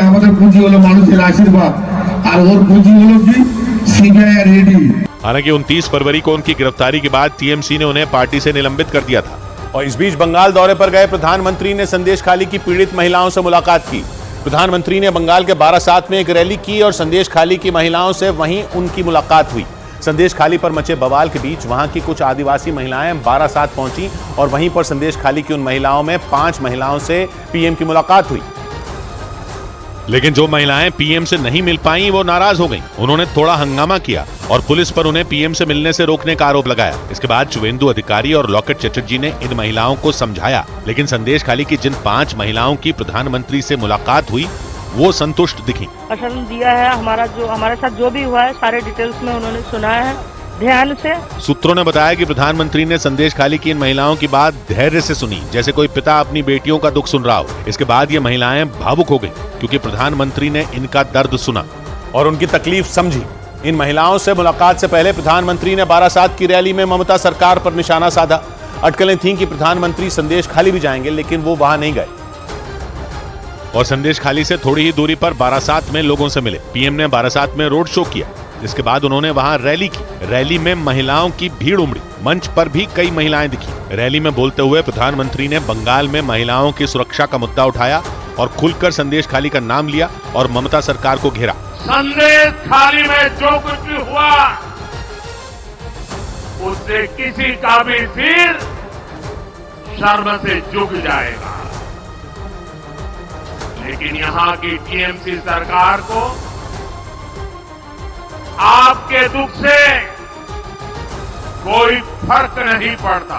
बारासात और संदेश खाली दोनों बंगाल के उत्तर 24 परगना में है और संदेश खाली से बारासात की दूरी करीब 75 किलोमीटर है। यानी प्रधानमंत्री ने संदेश खाली के बहुत नजदीक रैली की और संदेश खाली पर मचे सियासी बवाल के बीच ममता बनर्जी को घेरा। इधर राजस्थान की राजधानी जयपुर में नगर निगम हेरिटेज में मेयर को हटाने की मांग पर हंगामा हो गया। कांग्रेस की मेयर मुनेश गुर्जर के खिलाफ बीजेपी के पार्षदों के साथ कांग्रेस के कुछ पार्षदों ने भी मोर्चा खोल दिया और नारेबाजी करते हुए सदन में मेयर की कुर्सी के सामने तक आ गए। हालांकि मेयर मुनेश गुर्जर के समर्थन में भी कांग्रेस के कई पार्षद उनकी कुर्सी के सामने पहुंच गए। हंगामा इतना बढ़ गया कि लगा कि दोनों पक्षों के बीच हाथापाई हो जाएगी। हंगामे के दौरान बीजेपी पार्षदों के साथ कांग्रेस के कुछ पार्षद भी नारेबाजी में शामिल हो गए। उन्होंने अपनी ही पार्टी की मेयर पर भ्रष्टाचार का आरोप लगा दिया। बीजेपी और कांग्रेस के पार्षदों ने मिलकर वहां काफी देर तक हंगामा किया प्रदर्शन कर रहे बीजेपी के पार्षदों ने सदन के अंदर मेयर के खिलाफ लिखे हुए पोस्टर भी दिखाए। बीजेपी और कांग्रेस के कुछ पार्षदों ने जयपुर हेरिटेज नगर निगम की मेयर को सस्पेंड करने की मांग की। जयपुर में 2 नगर निगम हैं, एक जयपुर ग्रेटर नगर निगम और दूसरा जयपुर हेरिटेज नगर निगम। अशोक गहलोत के कार्यकाल के दौरान कांग्रेस की मुनेश गुर्जर जयपुर हेरिटेज नगर निगम की मेयर बन गई थी, लेकिन उन पर भ्रष्टाचार के गंभीर आरोप लगे थे। उधर जयपुर में ही कोर्ट में पेशी के दौरान पेपर लीक के आरोपियों की वकीलों ने पिटाई कर दी। कोर्ट में पेशी के लिए ले जाते वक्त आरोपियों पर वकीलों ने थप्पड़ और घूंसे बरसा दिए। आरोप है कि कोर्ट में पेश किए गए 14 लोगों ने 2021 में राजस्थान पुलिस सब इंस्पेक्टर भर्ती परीक्षा का पेपर लीक करके नौकरी हासिल की थी, लेकिन जांच के दौरान सच्चाई सामने आ गई और 14 आरोपियों को गिरफ्तार कर लिया गया। आरोपियों को कोर्ट में पेशी के लिए ले जाते समय हंगामा हो गया। पुलिस की गाड़ी से उतरते ही पेपर लीक के आरोपियों पर वहां मौजूद वकील टूट पड़े। किसी ने थप्पड़ बरसाए तो किसी ने घूंसे से हमला कर दिया। कोर्ट के गेट पर पुलिस की मौजूदगी में वकीलों ने पेपर लीक के आरोपियों की पिटाई कर दी। इस दौरान नाराज वकीलों ने नारेबाजी भी की। हालांकि वहां मौजूद पुलिस वाले सभी आरोपियों को अपने साथ कोर्ट के अंदर ले गए। पेशी के लिए पहुंचे पेपर लीक के कुछ आरोपियों ने मास्क से अपना चेहरा छिपा रखा था। कोर्ट ने सभी आरोपियों को 6 दिन की रिमांड पर भेज दिया। पेपर लीक केस की जांच कर रही टीम ने 2 दिन पहले इन 14 ट्रेनी सब इंस्पेक्टरों को गिरफ्तार किया था। इन पर सब इंस्पेक्टर भर्ती परीक्षा का पेपर लीक करवाने और अपनी जगह डमी कैंडिडेट यानी दूसरे छात्र से परीक्षा दिलवाने के आरोप लगे। इस बीच महाराष्ट्र के अमरावती से सांसद नवनीत राणा को जान से मारने की धमकी दी गई। महाराष्ट्र के अमरावती से सांसद नवनीत राणा को जान से मारने की धमकी दी गई। उनके मुताबिक किसी ने उन्हें व्हाट्सएप पर मैसेज करने के साथ ही ऑडियो क्लिप के जरिए धमकाने की कोशिश की। हालांकि उन्होंने इस मामले में पुलिस में शिकायत दर्ज करा दी। दिल्ली के राजौरी गार्डन इलाके में कुछ लड़कों का कार से स्टंट करते हुए वीडियो वायरल होने के बाद उन पर एक्शन ले लिया गया। दिल्ली पुलिस ने जानकारी दी कि बीच सड़क पर स्टंट करने के आरोप में उनकी कार को जब्त कर लिया गया। इसके अलावा उस वीडियो में दिखने वाले लड़कों के खिलाफ एफआईआर भी दर्ज कर ली गई। चुनाव आयोग ने कांग्रेस नेता राहुल गांधी को एडवाइजरी जारी की। चुनाव आयोग ने उन्हें प्रधानमंत्री के बारे में संभल कर बोलने की सलाह दी। इस मामले में चुनाव आयोग ने दिल्ली हाईकोर्ट के उस आदेश को आधार बनाया जिसमें पीएम के खिलाफ टिप्पणी करने पर फैसला सुनाया गया था। उधर मुंबई के नगर निगम बीएमसी के खिलाफ 15,000 स्वच्छता स्वयंसेवकों को बेरोजगार करने का आरोप लगाते हुए विपक्षी गठबंधन के कार्यकर्ताओं ने प्रदर्शन किया। इस प्रदर्शन में बड़ी संख्या में स्वच्छता स्वयंसेवक भी शामिल हुए। स्वच्छता स्वयंसेवक वो लोग होते हैं जिन्हें बीएमसी कॉन्ट्रैक्ट पर शहर की साफ सफाई के लिए रखती है। लेकिन हालात तब बिगड़ गए जब प्रदर्शन कर रहे लोग उग्र हो गए।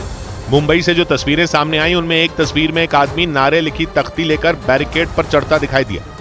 तभी बैरिकेड के दूसरी ओर खड़े पुलिस वालों ने उसे पकड़ लिया। इसी तरह एक महिला हाथ में झाड़ू लेकर बैरिकेड पर चढ़ने की कोशिश करती नजर आई। उसी दौरान एक दूसरा प्रदर्शनकारी बैरिकेड पर चढ़कर बैठ गया। अगले ही पल पुलिस ने उसे नीचे खींच लिया। जमीन पर गिरने के बाद पुलिस के जवानों ने उसे उठाकर वहां से दूर कर दिया। लेकिन वहां अफरा तफरी तब मच गई जब कुछ प्रदर्शनकारियों ने बीएमसी दफ्तर में घुसने की कोशिश की। हालांकि ऐसा करने से पहले ही पुलिस ने उन्हें पकड़ लिया। इससे पहले वहां बड़ी संख्या में विपक्षी गठबंधन के कार्यकर्ता स्वच्छता स्वयंसेवकों के साथ मिलकर सड़क पर प्रदर्शन करते दिखाई दिए। उनके हाथों में नारे लिखे पोस्टर, बैनर और काले झंडे भी नजर आए। आरोप है कि बीएमसी ने एक निजी कंपनी को फायदा पहुंचाने के लिए 15,000 स्वच्छता स्वयंसेवकों को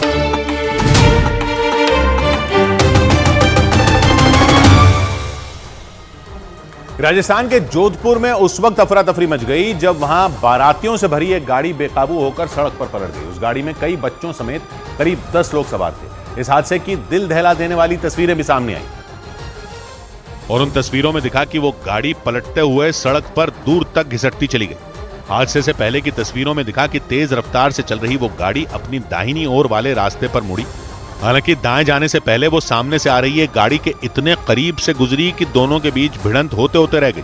लेकिन वहां से बचने के बाद वो गाड़ी धूल उड़ाते हुए उस मोड़ पर आगे बढ़ी और कुछ ही दूर जाने के बाद वो चारों खाने चित हो गई।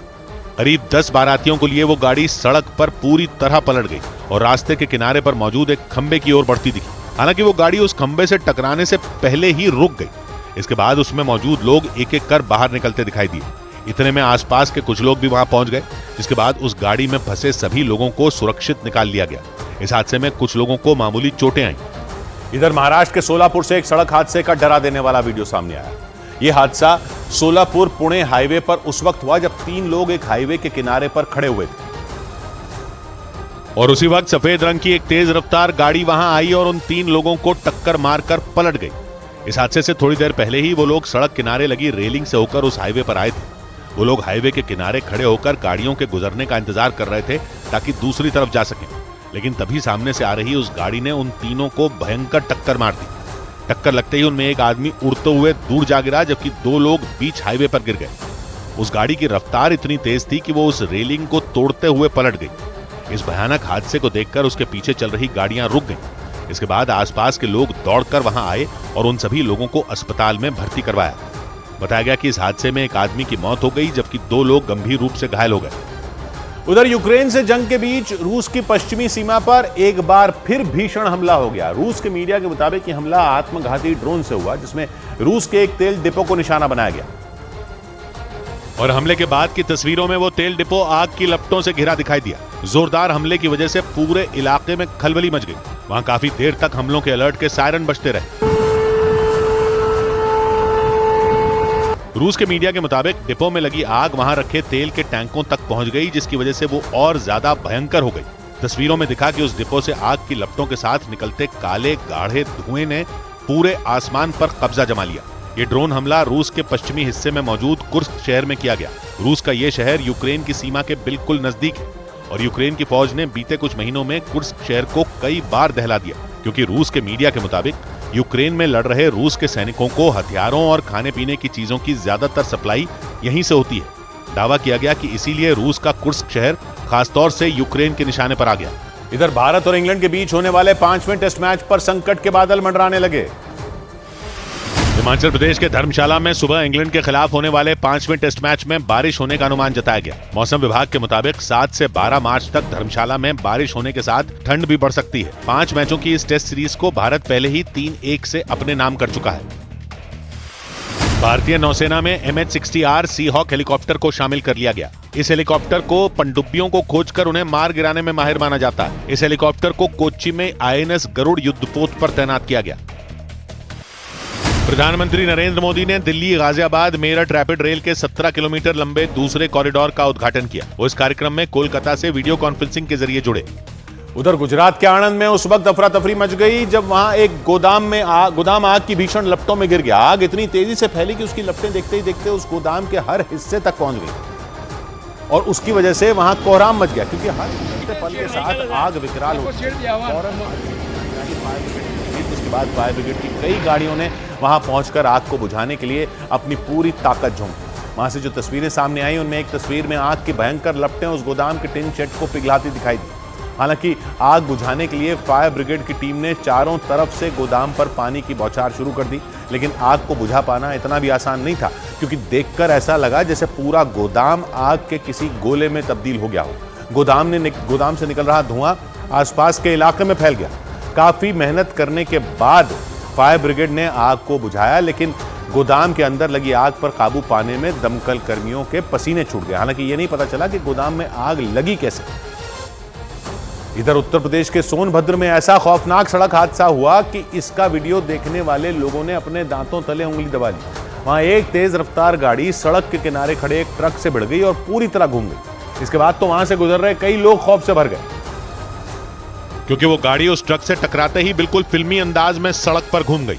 जोरदार टक्कर से कुछ सेकंड पहले वो गाड़ी वीडियो में किसी तूफान की तरह सड़क पर दौड़ती नजर आई और बेकाबू होकर अपने दाहिने तरफ डिवाइडर से टकरा गई।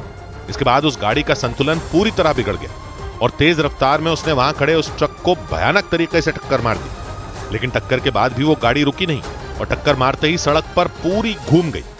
वो किसी खिलौने की तरह एक बार नहीं बल्कि कुछ सेकंड में कई बार घूमती दिखाई दी। इसके बाद तो वहां सिर्फ धूल उड़ती नजर आई। कुछ देर के लिए सब धुंधला दिखाई दिया और उस गाड़ी के हिस्से टूटकर सड़क पर बिखरते दिखाई दिए। मैं दूर ठहरा रहा था, एक पकड़ाया, वो पुलिस धरिया। ये टक्कर इतनी भीषण थी कि उस गाड़ी के परखचे उड़ गए। आगे का हिस्सा तो पूरी तरह टूट गया। हालांकि गनीमत ये रही कि उस गाड़ी के ड्राइवर और उसमें बैठे एक लड़के की जान बच गई। इस बीच बिहार के बेतिया में एक छात्राओं से छेड़खानी के बाद जमकर बवाल हुआ। आरोप लगा कि एक स्कूल के टीचर ने वहां पढ़ने वाली कई छात्राओं से छेड़छाड़ की। इसके बाद आरोपी शिक्षक और प्रिंसिपल के खिलाफ लोग भड़क गए और गुस्साई भीड़ उस स्कूल के बाहर हंगामा करती नजर आई। इस दौरान बड़ी संख्या में मौजूद लोगों ने उस स्कूल के टीचर और प्रिंसिपल के खिलाफ जमकर नारेबाजी की। स्कूल के बाहर भीड़ को काबू में करने के लिए पुलिसकर्मी भी तैनात दिखाई दिए, लेकिन पुलिसकर्मियों की परवाह किए बगैर वो लोग उस स्कूल के अंदर घुसते दिखे। इस बीच उन पुलिसकर्मियों से उनकी झड़प हो गई। भीड़ ने पुलिस के जवानों को घेर लिया और उनकी पिटाई शुरू कर दी। उन पुलिसकर्मियों ने अपनी जान बचाकर भीड़ के बीच से भागने की कोशिश की, लेकिन भीड़ भी उनके पीछे दौड़ पड़ी और दौड़ती हुई उस स्कूल परिसर में दाखिल हो गई। इस बीच पुलिस के कुछ जवान उस स्कूल के प्रिंसिपल को बचाकर एक कमरे के अंदर ले जाते दिखे। इसके बाद उन लोगों का गुस्सा फूट पड़ा और वो लोग पुलिस को उंगली दिखाकर धमकाते नजर आए। उनके मास्टर साहब के साथ हम लोगों के ऊपर भी लोग आक्रमण बोल दिया। वहाँ लोगों ने स्कूल के उस टीचर पर छात्राओं से छेड़छाड़ करने का आरोप लगाया। इतना ही नहीं, स्कूल के प्रिंसिपल पर उस टीचर की मदद करने का भी आरोप लगा दिया गया। उधर उत्तर प्रदेश के गोंडा में उस वक्त हंगामा खड़ा हो गया जब एक प्रिंसिपल की गोली मारकर हत्या कर दी गई। इसके बाद गुस्साए लोगों ने सड़क पर शव रखकर प्रदर्शन किया और पुलिस के खिलाफ नारेबाजी की। गुस्साए लोगों ने रास्ता जाम कर काफी देर तक हंगामा किया और हत्यारों की गिरफ्तारी की मांग की। पोस्टर लेकर पहुंचे लोगों ने पुलिस के सामने भी खूब नारे लगाए। बच्चों से लेकर बूढ़ों तक सभी इस प्रदर्शन में शामिल हुए। बताया गया कि 26 जनवरी को कुछ लोगों के साथ उन प्रिंसिपल का विवाद हुआ था और उसके ठीक सवा महीने बाद यानी 3 मार्च को उनकी गोली मारकर हत्या कर दी गई थी। दावा किया गया कि जिस वक्त उन्हें गोली मारी गई वो एक दुकान के बरामदे में सो रहे थे। घटना के 3 दिन गुजर जाने के बाद भी जब इस मामले में कोई एक्शन नहीं हुआ तो उत्साही लोगों ने सड़क जाम कर दी और हत्यारों की गिरफ्तारी की मांग के लिए जमकर प्रदर्शन किया। इसके बाद पुलिस ने कार्रवाई का भरोसा देकर उन लोगों को शांत करवाया। इस बीच अमेरिकी न्यूज चैनल CNN के मुताबिक यमन के हूथी लड़ाकों ने लाल सागर से गुजरने वाली इंटरनेट की कई केबलें काट दी। गाजा में इजरायल के हमलों के विरोध में हूथी लड़ाकों ने बीते कई महीनों से लाल सागर इलाके में कोहराम मचा दिया और इसी बीच दावा किया गया कि उन्होंने वहां से जाने वाली इंटरनेट की केबलों पर हमला कर दिया। CNN के मुताबिक हूथी लड़ाकों ने लाल सागर में अफ्रीकी देश जिबूती और सऊदी अरब के बीच से गुजरने वाली इंटरनेट की 15 में 4 केबलें काट दी। दावा किया गया कि इसकी वजह से पश्चिम एशिया और अफ्रीका के कई देशों को परेशानियों का सामना करना पड़ा। दुनिया में इंटरनेट की सप्लाई का एक बड़ा हिस्सा समंदर के नीचे बिछी केबलों के जरिए होता है। केबलों का ऐसा ही एक जाल अरब सागर के रास्ते एशिया, अफ्रीका और यूरोप को जोड़ता है। लेकिन CNN ने दावा किया कि लाल सागर में जहाजों पर हमला करने वाले हूथी लड़ाकों ने उन केबलों को काटकर कई देशों की मुश्किलें बढ़ा दी। उधर इजरायल ने गाजा में हमास को बड़ा झटका देते हुए उसके लड़ाकों की भर्ती करने वाले एक कमांडर को ढेर करने का दावा किया। इजरायल की मीडिया के मुताबिक वहां की सेना ने ड्रोन हमले में उस कमांडर को मार गिराया और इस हमले का जो वीडियो सामने आया उसमें दिखा कि रास्ते पर चल रही एक कार में जबरदस्त धमाका हो गया। भयंकर धमाके के साथ आंखें चौंधिया देने वाली रोशनी हुई। इस जोरदार हवाई हमले ने उस कार के चिथड़े उड़ा दी। इजरायल की मीडिया के मुताबिक इस कार में महमूद मोहम्मद अब्द नाम का हमास का कमांडर मौजूद था, जो ड्रोन हमले में अपने कई साथियों के साथ मारा गया। दावा किया गया कि महमूद मोहम्मद अब्द गाजा में हमास के लिए नए लड़ाकों की भर्ती करता था और इसके अलावा वो दूसरे देशों से हमास के लिए फंड जुटाने का भी काम देखता था। दावा किया गया कि जंग के बीच हमास को लड़ाकों के साथ साथ आर्थिक मोर्चे पर भी बड़ा नुकसान हुआ। ऐसे में हमास के कमांडर महमूद मोहम्मद अब्द की मौत को उसके लिए बड़ा झटका माना गया, क्योंकि उत्तरी गाजा पर कब्जे का दावा करने के बाद इजरायल की फौज ने दक्षिणी गाजा पर हमले पहले से भी तेज कर दिए। इधर दिल्ली में डॉक्टरों ने एक आदमी के दोनों हाथ कट जाने के बाद उन्हें फिर से जोड़ दिया। दिल्ली के सर गंगाराम अस्पताल में डॉक्टरों ने एक आदमी का सफल हैंड ट्रांसप्लांट किया। मतलब डॉक्टरों ने ऑपरेशन कर उसके दोनों हाथों को फिर से उसके शरीर से जोड़ दिया। पेशे से पेंटर उस आदमी के हाथ एक ट्रेन हादसे में कट गए थे। ओडिशा में प्रधानमंत्री मोदी का बच्चों से किया एक वादा सोशल मीडिया पर चर्चा में आ गया। एक दिन पहले जाजपुर में भाषण दे रहे प्रधानमंत्री को कुछ बच्चों ने एक तस्वीर तोहफे के तौर पर देनी चाहिए थी, तो पीएम ने उन्हें इसके बदले में चिट्ठी लिखने का वादा किया था। अपना एड्रेस लिख दीजिए, मैं चिट्ठी लिखूंगा। सुप्रीम कोर्ट ने केंद्र सरकार को ये नसीहत दी कि वो केरल सरकार पर कर्ज मांगने से जुड़ी याचिका वापस लेने का दबाव न बनाए। कोर्ट के मुताबिक केंद्र सरकार ने केरल सरकार के सामने ये शर्त रखी थी कि उसे कर्ज सिर्फ तब मिल सकता है जब वो कोर्ट में केंद्र सरकार के खिलाफ दायर की हुई याचिका वापस ले। केरल सरकार ने कर्ज का कोटा बढ़ाने की मांग करते हुए कोर्ट का दरवाजा खटखटाया था। मद्रास हाई कोर्ट ने फैसला सुनाया कि रेप के मामलों में बरी किए गए लोगों के नाम फैसलों से जुड़े कागजों से भी हटा दिए जाएं। इसके अलावा इंटरनेट पर भी उनके नाम और उनकी पहचान को गोपनीय रखा जाए। कोर्ट ने इसे राइट टू बी फॉरगॉटन के अधिकार के उल्लंघन का मामला बताया। ब्रेकिंग न्यूज है दिल्ली से। सीबीआई ने नौकरी के बदले जमीन घोटाले के केस में सप्लीमेंट्री चार्जशीट दाखिल की है, जिसमें 3 आरोपी जोड़े गए हैं।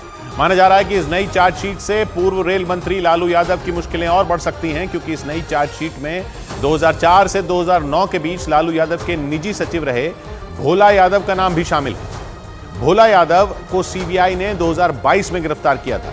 नौकरी के बदले जमीन घोटाले की जांच करते हुए सीबीआई अब तक 2 चार्जशीट दाखिल कर चुकी है। आनंद तिवारी हमारे साथ जुड़ रहे हैं। आनंद, तो इसका मतलब क्या निकाला जाए?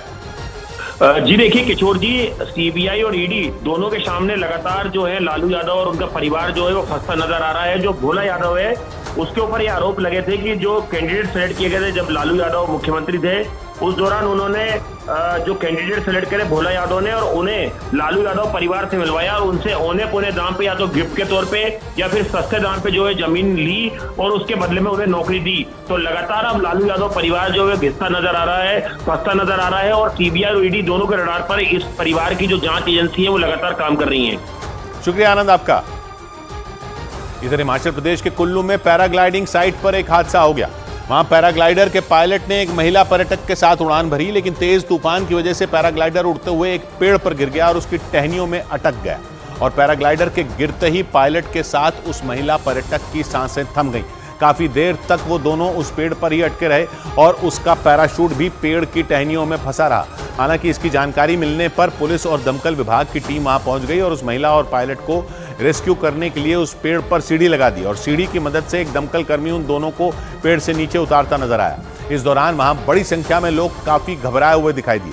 बताया गया कि उड़ान भरने के कुछ देर बाद ही वो पैराशूट उस पेड़ पर के ऊपर गिर गया था, क्योंकि वहां हवा की रफ्तार तेज थी। इसी वजह से वो पायलट पैराशूट को संभाल नहीं पाया और वो गिरकर पेड़ की टहनियों में फंस गया।